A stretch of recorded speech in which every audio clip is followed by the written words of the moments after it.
So hey guys, welcome back to my two videos. तो इस video में दोस्तों डिस्कस करने वाले हैं यहाँ पर कुछ इंपॉर्टेंट कंपनीज़ को और उनसे रिलेटेड कुछ इंपॉर्टेंट अपडेट्स हैं जिसकी बात करेंगे इस वीडियो में। तो चलिए वीडियो की शुरुआत करते हैं। पहली कंपनी की बात करते हैं जिसका नाम है KPIT टेक्नोलॉजीज लिमिटेड। बट इसको डिस्कस करने से पहले अगर आपने अभी तक चैनल को सब्सक्राइब नहीं किया है तो चैनल को सब्सक्राइब करके बेल आइकन को प्रेस कर लो और टेलीग्राम चैनल को भी ज्वाइन कर लो, जिसका लिंक आपको डिस्क्रिप्शन में देखने को मिल जाएगा। और एक डिस्क्लेमर भी है, जो भी कंपनी से रिलेटेड न्यूज़ एंड अपडेट्स हम लोग कवर करेंगे वो सारी न्यूज़ एंड अपडेट्स सिर्फ और सिर्फ एजुकेशन पर्पज़ के लिए है, सीखने के लिए है। तो इसको किसी भी तरह का इन्वेस्टमेंट एडवाइस मत समझना, आप खुद से रिसर्च और एनालिसिस भी कर सकते हैं। तो चलिए वीडियो की शुरुआत करते हैं। सबसे पहले बात करते हैं KPIT टेक्नोलॉजी से रिलेटेड कुछ इंपॉर्टेंट न्यूज़ एंड अपडेट्स के बारे में। सो दोस्तों, अभी रिसेंट टाइम्स में देखोगे तो KPIT टेक्नोलॉजी काफ़ी सारी इंपॉर्टेंट न्यूज़ अपडेट कर रखी है। इसमें मैक्सिमम न्यूज़ देखा जाए तो एक्विजिशन से रिलेटेड आपको देखने को मिलेगा।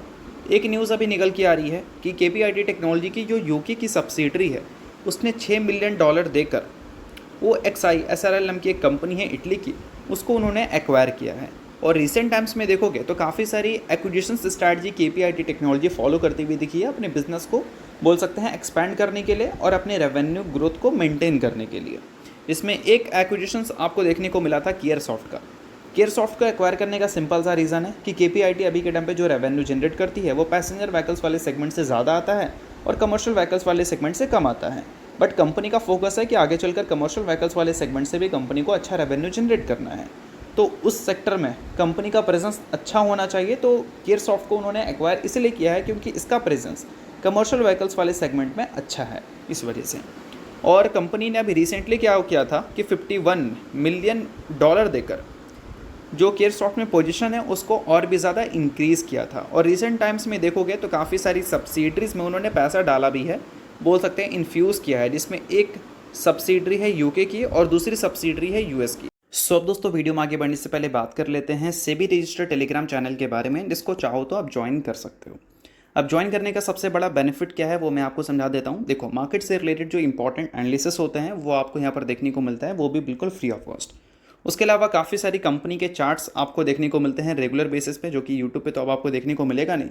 तो वो सारी चीज़ें आपको टेलीग्राम में ही अपडेटेड देखने को मिल जाती हैं। और इसके अलावा दोस्तों, सेबी रजिस्टर्ड टेलीग्राम चैनल है तो यहाँ पर आपको काफ़ी सारे कॉल्स वगैरह भी देखने को मिलते हैं, जिसका भी बेनिफिट आप ले सकते हैं। पास्ट में जो कॉल्स वगैरह यहाँ पर देखने को मिले थे उसकी परफॉर्मेंस भी हमें काफ़ी अच्छी देखने को मिली थी, जिसको आप चाहो तो नोट डाउन कर सकते हैं। और साथ में दोस्तों, यहाँ पर लाइव आकर जो भी आपके डाउट्स एंड क्वेरीज हैं वो भी क्लियर किया जाता है। तो लिंक इसका आपको डिस्क्रिप्शन में देखने को मिल जाएगा, लिंक के थ्रू जाकर आप सेबी रजिस्टर्ड टेलीग्राम चैनल को ज्वाइन कर लेना।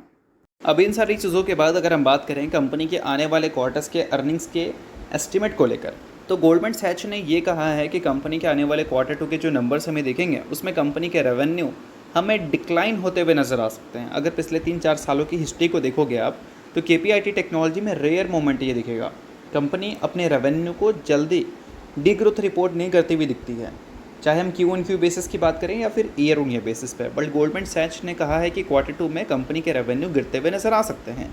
और JP मॉर्गन ने ये कह दिया है कि कंपनी का जो रेवेन्यू है 2026 के फाइनेंशियल ईयर में, रेवेन्यू नहीं, कंपनी का जो ग्रोथ है 2026 के फाइनेंशियल ईयर में वो वॉश आउट हो सकता है। यानी कि हो सकता है कि 2026 के फाइनेंशियल ईयर में कंपनी कोई भी ग्रोथ हमें रिपोर्ट करती हुई देखने को ना मिले, क्योंकि मैनेजमेंट की तरफ से भी कोई क्लैरिटी हमें देखने को मिली नहीं है और लॉट्स ऑफ अनसर्टिनिटीज़ हमें जियोपॉलिटिकल टेंशन से आती हुई दिख रही है। तो इन सारी चीज़ों को लेकर ऐसी एस्टिमेट यहाँ पर KPIT टेक्नोलॉजी को लेकर है। बाकी अगर हम बात करें Q2 के प्रॉपर एक्सपेक्टेशंस के बारे में, तो प्रभुदास लीलाधर ने कहा है कि कंपनी के जो नेट प्रॉफिट हैं इस Q2 में वो हमें Q-on-Q बेसिस पे 18.1% से ग्रो करते हुए नज़र आ सकते हैं। और अगर हम बात करें कंपनी के नेट सेल्स की, तो वहाँ पर आपको 1.9% की ग्रोथ देखने को मिल सकती है Q-on-Q बेसिस पे, और ईयर ऑन ईयर बेसिस पे दिख सकता है 6.6% से। 1570 करोड़ का नेट सेल्स कंपनी रिपोर्ट कर सकती है। और वही गोल्डमैन सैच ने डिक्लाइन की एक्सपेक्टेशन थी तो डिक्लाइन की एक्सपेक्टेशन करी थी, और वही प्रभुदास लीलाधर ने Q-on-Q बेसिस पे और ईयर ऑन ईयर बेसिस पे ग्रोथ की एक्सपेक्टेशन करी है, बट बहुत ज़्यादा बड़ा ग्रोथ की एक्सपेक्टेशन नहीं है, ये भी जान लो। बाकी अगर हम बात करें कंपनी के नेट प्रॉफिट के बारे में, तो 18% की ग्रोथ तो दिखेगी, बट वो Q-on-Q बेसिस पे दिखेगी। ईयर ऑन ईयर बेसिस की बात करें तो वहाँ पर डी ग्रोथ हमें देखने को मिल सकता है 0.3% से। तो ये है प्रॉपर एक्सपेक्टेशन। बाकी जब कंपनी के अर्निंग्स आएंगे तब आपको उसका भी वीडियो मिल जाएगा, ताकि आप अर्निंग्स को अच्छी तरह से समझ लो। बाकी इसके अलावा अगर हम बात करें अगली कंपनी के बारे में, तो नाम है रिलायंस इंडस्ट्रीज लिमिटेड। बट इसको जानने से पहले अगर आपने अभी तक सेबी रजिस्टर्ड टेलीग्राम चैनल को ज्वाइन नहीं किया है तो लिंक आपको डिस्क्रिप्शन में दिख जाएगा, लिंक के थ्रू जाकर चैनल को ज्वाइन कर लो कोई भी तरह का डाउट्स क्वेरीज होता है तो क्लियर कर सकते हैं आप वहाँ पर आकर। उसके अलावा सेबी रजिस्टर्ड टेलीग्राम चैनल तो काफ़ी सारी चीज़ें मिलती हैं, लाइक स्टॉक से रिलेटेड, इंडस्ट्री से रिलेटेड, बोल सकते हैं एनालिसिस और ट्रेंड जो होती हैं वो सारी चीज़ें आपको बताई जाती हैं। और साथ में सेबी रजिस्टर्ड टेलीग्राम चैनल है उनके कॉल्स वगैरह भी दिखते हैं, जिसको भी चाहो तो आप चेकआउट कर सकते हो। तो लिंक आपको डिस्क्रिप्शन में दिख जाएगा, बिल्कुल फ्री ऑफ कॉस्ट आप इस चैनल को ज्वाइन कर सकते हैं।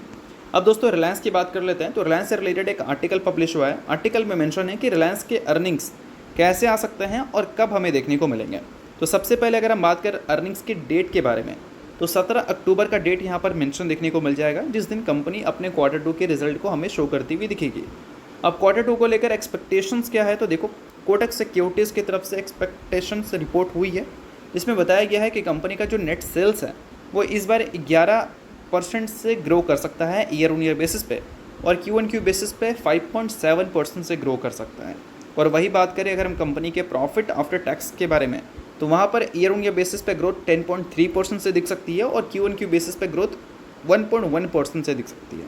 तो देखते हैं कि ये एक्सपेक्टेशंस के बाद नंबर्स भी क्या ऐसे ही दिखते हैं, या फिर नंबर्स इससे बेटर या फिर इससे ख़राब दिखते हैं। बाकी इसके अलावा अगर हम बात करें रिलायंस के बारे में, तो ये बहुत बड़ी कंपनी है, तो बहुत सारी कंपनी इसको ओन भी करती है। तो रिलायंस की एक कंपनी है जिसने क्वार्टर 2 के रिजल्ट को पब्लिश कर दिया है, और उसके बाद उस कंपनी में 5% की गिरावट भी हमें देखने को मिली है। अब कंपनी कौन सी है भाई, तो कंपनी का नाम है जस्ट डायल। कंपनी ने रिपोर्ट किया है 303 करोड़ का revenue, year on year basis पे 6% की ग्रोथ, Q1Q बेसिस पे 2% की ग्रोथ। बट अगर हम बात करें कंपनी के नेट प्रॉफिट के बारे में, तो वहाँ per year on year basis पे 23% की डी ग्रोथ कंपनी ने रिपोर्ट की है। 119 करोड़ का प्रॉफिट कंपनी ने रिपोर्ट किया है, और Q1Q बेसिस पे देखोगे तो 26% की ड्रॉप हमें देखने को मिली है। एबिटा मार्जिन हमें 10 बेसिस पॉइंट से नीचे जाता हुआ देखने को मिला है। नेट प्रॉफिट मार्जिन कंपनी का डिक्रीज़ हुआ है 700 बेसिस पॉइंट से ईयर ऑन ईयर बेसिस पे, यानी कि 7% से। तो जस्ट डायल के अगर आप इन्वेस्टर हैं तो आप इस चीज़ को नोट कर सकते हैं, बाकी इन्वेस्टर नहीं है आप इग्नोर भी कर सकते हैं, न्यूज़ थी इस वजह से मैंने बता दिया। बाकी इसके अलावा बात करें अगली कंपनी के बारे में, तो नाम है दोस्तों BSC लिमिटेड। कल के दिन BSC से रिलेटेड एक काफ़ी ज़बरदस्त खबर हमें सुनने को मिली थी। खबर दोस्तों ऐसी थी कि BSC उस खबर की वजह से अच्छी परफॉर्मेंस भी डिलीवर करती हुई देखने को मिली थी। अब CNBC TV 18 का कोई भी रिपोर्ट अगर FNO से रिलेटेड सुनने को मिले तो उस रिपोर्ट को कभी भी हल्के में मत लेना, क्योंकि आगे चलकर वो रिपोर्ट सच हो जाती है। और सबसे पहले उन्होंने बताया था कि सेबी विचार कर रही है FNO की एक्सपायरी को ख़त्म करने को लेकर। फिर सेबी के जो चेयरपर्सन हैं उन्होंने भी बोल दिया कि हाँ हम ऐसा कर रहे हैं और जल्द ही ऐसा करने वाले हैं।